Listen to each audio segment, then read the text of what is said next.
Hey everybody, welcome back to the channel. This is going to be an interesting little video. This is the third video in a series of videos I'm doing on personal finance. There'll be a few others that follow this, but I'm not sure exactly how I'm going to order them and I know what the topics and subjects will be. I just need to organize it a little better. It's the moment where we find out whether early retirement is a brilliant plan or a very well documented mistake. Just a little background, I was forced into early retirement this year. I lost my job last year. Part of that was because if there's a baby in the background crying and screaming, I can't control it. They try to control it, but she always seems to scream somewhere when I'm doing these videos. And all too frequent. Not my baby, but she's still an occupant here. I was forced into early retirement, basically. Last year, I lost my job. This was around the time that I wanted to consider early retirement anyway. So it's very possible I would have only been working a few more months before I would have decided I got to try and make this work with my finances, because I just cannot take working anymore. I'm 56. And I don't have $1 million, so I got to manage the money. I don't have a perpetual money loop like some people have. If I would have been smarter 15, 20 years ago, I probably would have. I wouldn't be having to manage a budget. But I'm not that fortunate. But I am fortunate, I think, enough that I can stop working full-time as long as we live within a reasonable means. I left my job in Bangkok. I moved back to Laos, where I am now, where we have a house. I'm married with a Lao woman, and we have a small house. We have a sister-in-law who is living here with her baby, as you could probably hear sometimes in the background. She lives here and she helps us take care of the house. She basically gives us more freedom for Da and I to do what we want. And she gives her an income, a small income, but more income than she would be getting otherwise. If she had to work in a restaurant or outside cleaning something, she wouldn't make half of what I'm paying her. And it wouldn't be as easy. And she wouldn't have as much of a luxurious life as she does here. This is luxurious compared to what she would be. She's got her own room, and she's basically a live-in maid, a live-in house manager. Dad does support her with that now that we're back here. Before, her sister-in-law's son, teenager, he lived here also, and we paid him a little money, but we basically covered his expenses so he could stay with his mother. He moved out of the house a couple days ago. I finally said that he needs to leave. This is not working. He doesn't have a room. He sleeps outside, basically in a doghouse. It's a hut. It's a small hut. It's not bad, but he's 18 and he's finishing up school. I supported him long enough, and he was starting to get a little bit of an attitude and always having to tell him. I think he had a little bit of a teenager attitude, and homie ain't going to take that. Boom. So I talked to the mother, the sister-in-law, and Dad, and I said, this isn't working. They listened to me. She said, yeah, he's not listening to her either. He's got a bit of an attitude. He was helping a lot with the house before, but not as much anymore. And I was tired of seeing him lay around when he wasn't in school, just looking at his stupid phone. That's personal. Anyway, it does contribute to this budget now. So it's going to be one mouth less to feed. I found out they have money. The father's family has money now. Now it's his turn to take care of his kid. I shouldn't. I think it was okay for the situation we were in. The sister-in-law was here with her son, older, and then he could help her with the baby and manage the house. Now we're here. It's time for him to go.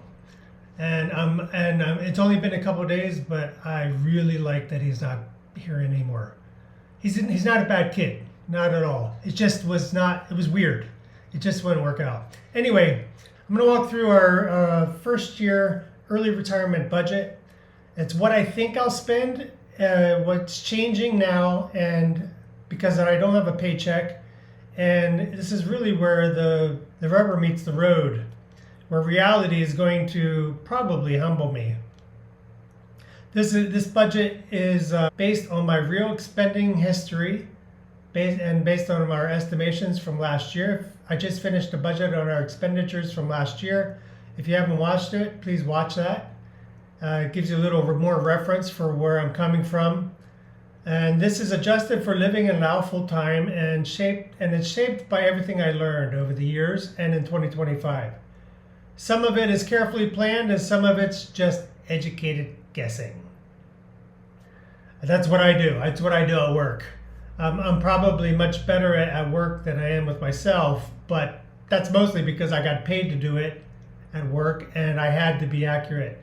For myself, with an income, I could be a little loosey-goosey in some ways, but not anymore. I got full time to manage this, and I'm going to do the best that I can without trying to shortchange myself and not also be delusional. So the good news is I will be tracking this on a monthly basis, so we won't have to speculate for long. This is the plan for now, so let's see if I survive contact with real life without an income. So what you're going to be looking at here is a spreadsheet. I work in spreadsheets and I use Quicken to manage my finances. This is a simplified budget of what I'm going to do, manage going forward. You'll see some of these expenses are paid monthly and some of them are paid annually. There's a difference between a budget, what it costs me per year, and then actually when a cash flow statement, when you actually have money going out and when you have an income, money coming in. But this is money going out. So you need to know when costs are going to be incurred. But for the most part, I have all of my costs most of my costs for the year that I expect affect my monthly budget. And then I have them separated. I have a running cost. So I have a column here of, you have the budget line over here on the left, and then the unit cost total, the quantity, which is usually the month, how many months in the year, and then I get my monthly average of cost for that particular item in this column. And then in this column, it's a running balance. So each expense will add to the previous balance. In this column, you'll see at the end, this will be my monthly reoccurring expenses. And then this column is my annual expenses, things that I pay on an annual basis on a lump sum. So I hope this makes sense. And then over here in the A column, of course, is the budget description with some details. So let me go through these and try to keep this a bit short.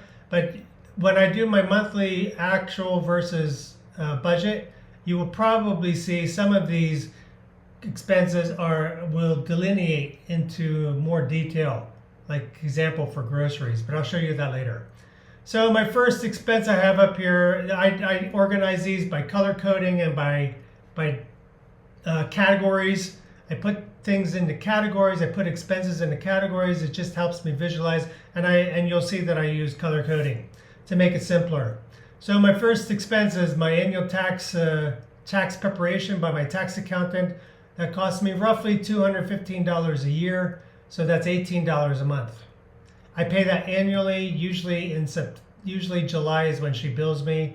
So you'll see that over here in the column here, $215 under a H. I won't go into detail for each specific line as I am doing now, but it just gives you an understanding of my spreadsheet. This column is monthly and this column is annual. And then this column is the total running balance.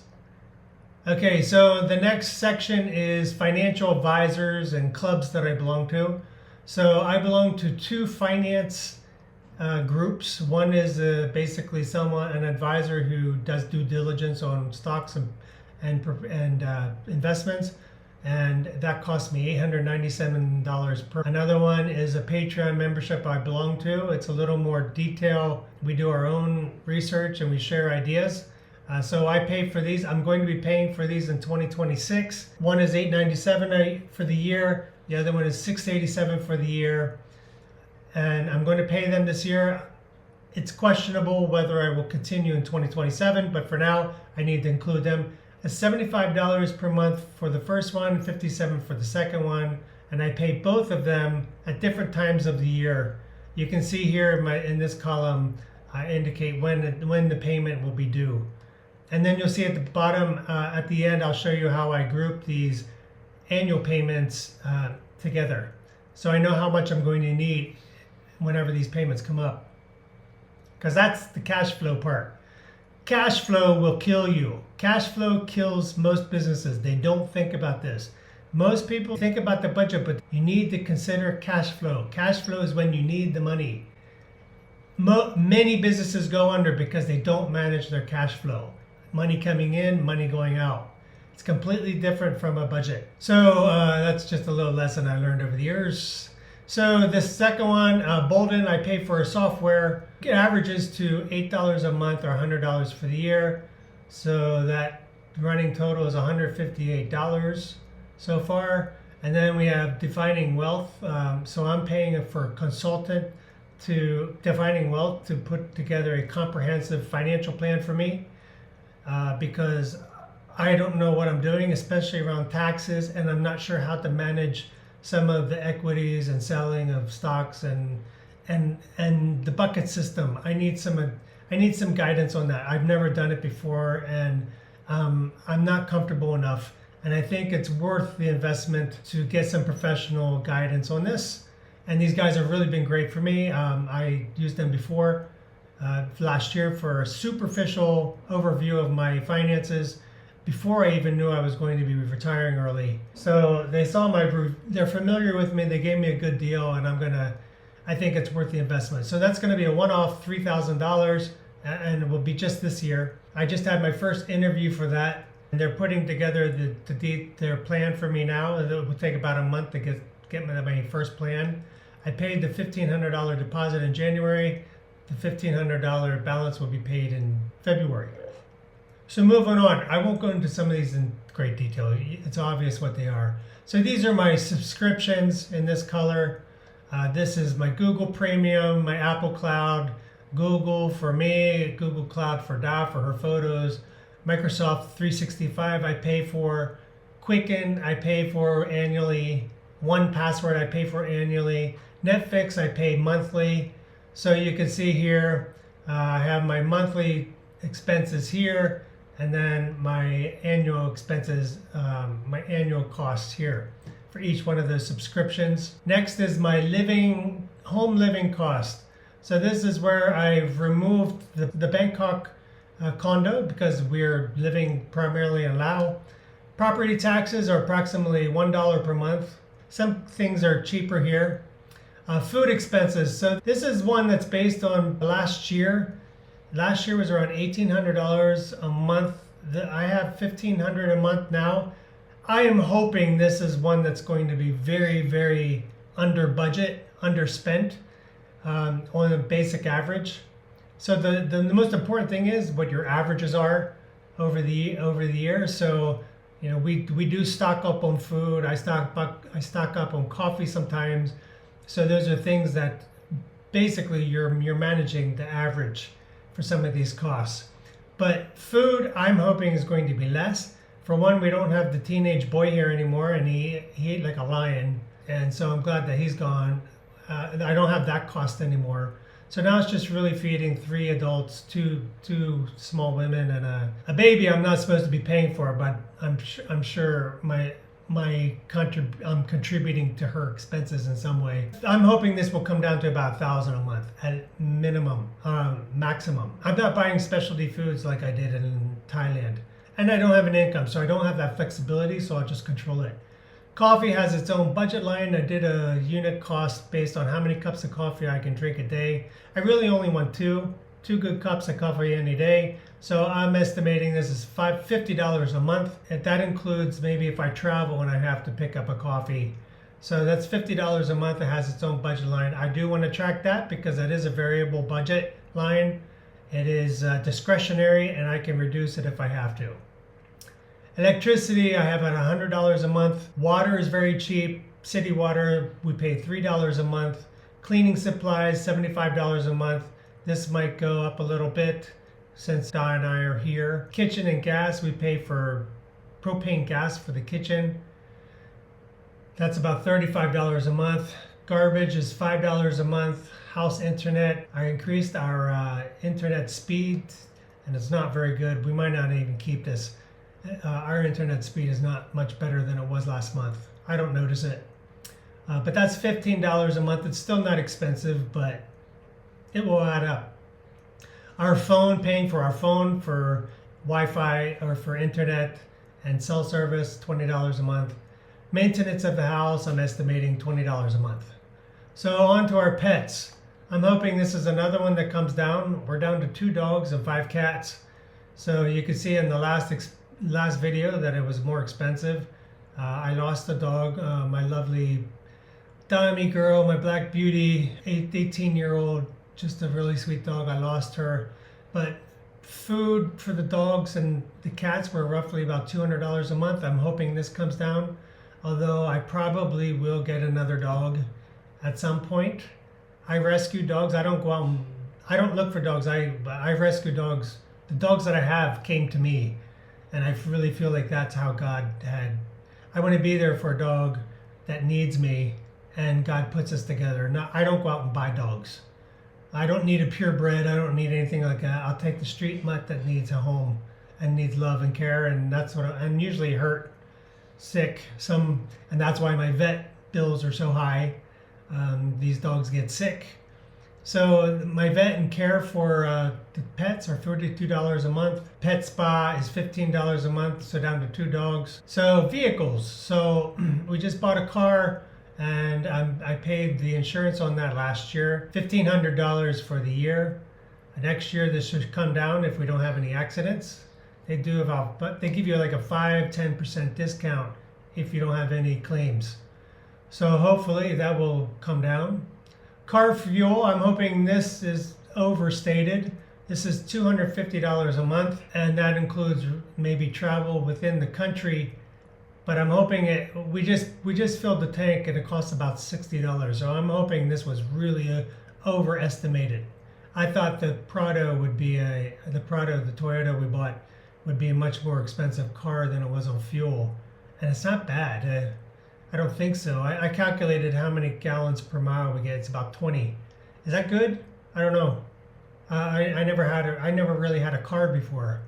So let me know in the comments how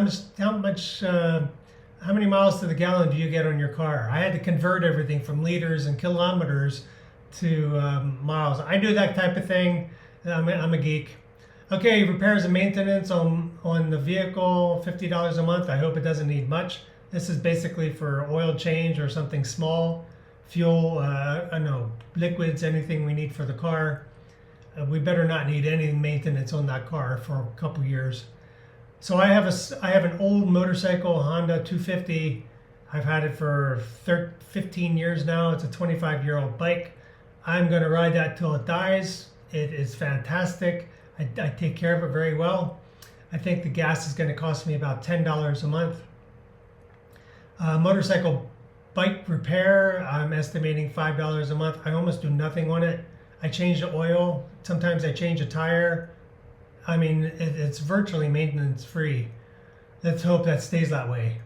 And the bike motorcycle registration for 2026, I just added this because I just had to do it. It was $159. That's a one-time fee, and that's like every 5 years I need to do that. So my education and learning costs. So I do take Lao lessons.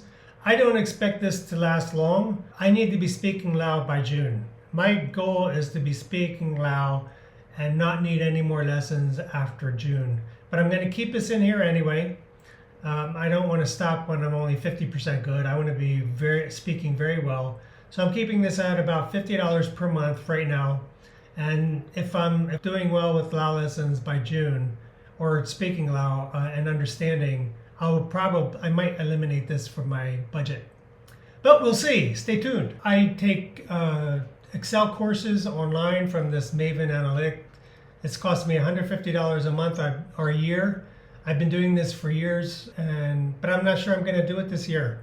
I'm not sure I'm interested anymore. I know what I need to know to do what I'm doing. I don't need anything more sophisticated than this. But if I get another job, I might continue with it. But I'm not counting on that. This is professional supplies, administration supplies, paper, pencils, whatever, $20 a month. Paid help, so we do pay my sister-in-law. We pay her roughly $222 a month to live in the house and take care of the house. I mean, this is all in her pocket because I cover all of her other costs except for the baby. I shouldn't be paying for the baby. So that's monthly. Health care. So here we have personal care for me, that's $50 a month. Personal health care for Da, $50 a month. Gym membership, I just paid this as $900 for the year, and I paid this in January, so that's only one time. AAA accident insurance, I pay this, that bill is coming up. I don't know if I'm going to keep this, but it's relatively inexpensive. It's $99 for the year, so we'll see about that. We'll see what my advisor, my advisor recommends for that. So the pharmacy and supplements, I have at $250 a month. My pharmacy and medications and supplements, $250 a month. I am hoping it's less than that. And then our Cigna health insurance, I just paid that at the end of December.